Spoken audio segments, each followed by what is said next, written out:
YCP నేతలపై Bhimavaram MLA Pulavarthi Ramanjaneyulu ఆగ్రహం వ్యక్తం చేశారు. వైసీపీ మాజీ కాపు మంత్రులు ఎమ్మెల్యేలు కాపు పరువు తీయవద్దని హితవు పలికారు. పవన్ కళ్యాణ్ కు కులమతాలతో పనిలేదన్నారు. ఆయన జాతీయవాదంతో ముందుకు వెళ్తున్నారని స్పష్టం చేశారు. జగన్ తన పాలనలో ఇసుక మైనింగ్ మాఫియాతో అల్లకల్లోలం సృష్టించారని ఫైర్ అయ్యారు. సొంతంగా మద్యం అమ్ముకొని లక్షల కోట్లు ఆర్జించారని ఆరోపించారు. కులం పేరుతో పవన్ విమర్శించే హక్కు ఎవరికీ లేదని, కులం కూడా వైఎస్ జగన్మోహన్ రెడ్డి గారు క్యారెక్టర్ ఏంటి? చిన్నాన్ని చంపించాడు, తల్లిని దూరం పెట్టాడు, చెల్లిని దూరం పెట్టాడు, ఇసుక mafia, liquor mafia, mining mafia చేసి రాష్ట్రాన్ని అల్లకల్లోలం చేసేసి దోసేశారు. ఆ నాయకుడు ఆ కాపుల గురించి చెప్పేది.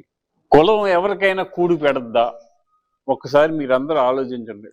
ఇక్కడున్న 4 కేసుల్లో ఉండి మానభంగాలు చేసి అతను చచ్చిపోయాడంటే వాళ్ళకి 55,000 డొనేషన్ ఇస్తారా?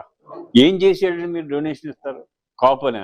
మరి కాపు కులంలో ఎంతో మంది ఆర్థిక ఇబ్బందుల్లో ఉండి నానా కష్టాలు పడే వాళ్ళ గురించి ఎప్పుడు మాట్లాడలేదే మీరు?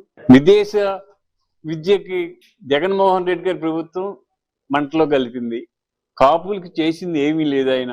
ఇంకా ఆయన పట్టుకుని మీరు గొప్ప నాయకుడు, ఈ రాష్ట్రాన్ని ఏళ్తాడు, మళ్ళీ మేము అధికారంలోకి వస్తాం, రఫా ఆడించేస్తాం. ఇదా అసలు? ఒక తప్పు చేసిన వాడిని శిక్షిస్తారా, శిక్షించవద్దా? రాజశేఖర రెడ్డి గారి టైంలో ఒక అమ్మాయిని మానభంగం చేస్తే 5గురిని ఎన్కౌంటర్ చేయించారు. కేసీఆర్ గారు తెలంగాణలో ఆటో మీద వెళుతూ ఒక అమ్మాయిని, ఆటో డ్రైవర్ 4 మానభంగం చేస్తే కేసీఆర్ గారు వాళ్ళని ఎన్కౌంటర్ చేయించారు. ఎక్కడైతే కంట్రోల్ గా ఉంటుందో, ఎక్కడైతే ప్రశాంతత ఉంటుందో ఆ ప్రాంతం అభివృద్ధి చెందుద్ది. కాపులకి చాలా అన్యాయం జరిగింది. కూటమి ప్రభుత్వంలో చాలా దారుణాలు జరుగుతున్నాయి అని చాలా మంది వైఎస్ఆర్సీపీ నాయకులు, పేరు నాని గారు కానీ, తోట తిరుమతులు గారు కానీ, బొత్స సత్యనారాయణ గారు కానీ, చాలా మంది నాయకులు మీటింగ్ పెట్టి వీళ్ళందరూ కూడా మంత్రులు చేశారు. చాలా సంవత్సరాలుగా రాజకీయాల్లో ఉన్నారు. మీడియా ముఖంగా మిమ్మల్ని అందరినీ అడుగుతున్నాను, మీకు సిగ్గుందా అని? మీరు ఎమ్మెల్యేలు మంత్రులు చేసి మిమ్మల్ని ఒకటే సూటిగా అడుగుతున్నాను, మీరు పోటీ చేసే నియోజకవర్గాల్లో మీరు కాపులు ఒకటే అడిగారా? వేరే ఓట్లు అడగలేదా? నాకు తెలిసి నాకున్న అనుభవంలో ఏ పార్టీ కూడా ఇలా కుల మీటింగ్ పెట్టుండదు. కుల నాయకులతో ఏ స్థాయికి దిగజారిపోయారంటే, మీరు ఈ రోజు ఎక్కడో కృష్ణలంకలో కుర్రోడు సాయి కృష్ణ అనే కుర్రోడు గురించి ఒక వారం రోజులుగా రాద్ధాంతం చేస్తూ దాన్ని అనుసరించి మీటింగ్ పెట్టి ఆ కుర్రోడికి మేము తలకో 50,000 వేసుకెళ్ళి ఇంటికి వెళ్ళి ఇస్తామని చెప్తున్నారు.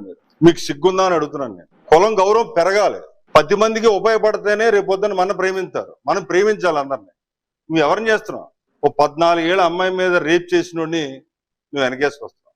మీరు పోరాడాల్సింది ఎక్కడ? సరే, అభియోగాలు ఉన్నాయి. సిఏ గారు, అక్కడ ఉన్న సిఏ గారు ఏదో చేశాడు, చంపేశాడు అనేది అభియోగాలు ఉన్నాయి.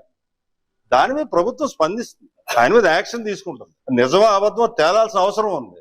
మీరే చెప్తున్నారు బాడీ లేదని, చంపేశారని, అతను దాచేశారని. అభియోగం ఉంది కాబట్టి సీఎం చంద్రబాబు నాయుడు గారు, ఉప ముఖ్యమంత్రి పవన్ కళ్యాణ్ గారు కూడా ఎట్టి బస్సులో దీని మీద విచారణ జరిగి న్యాయం చేయాలని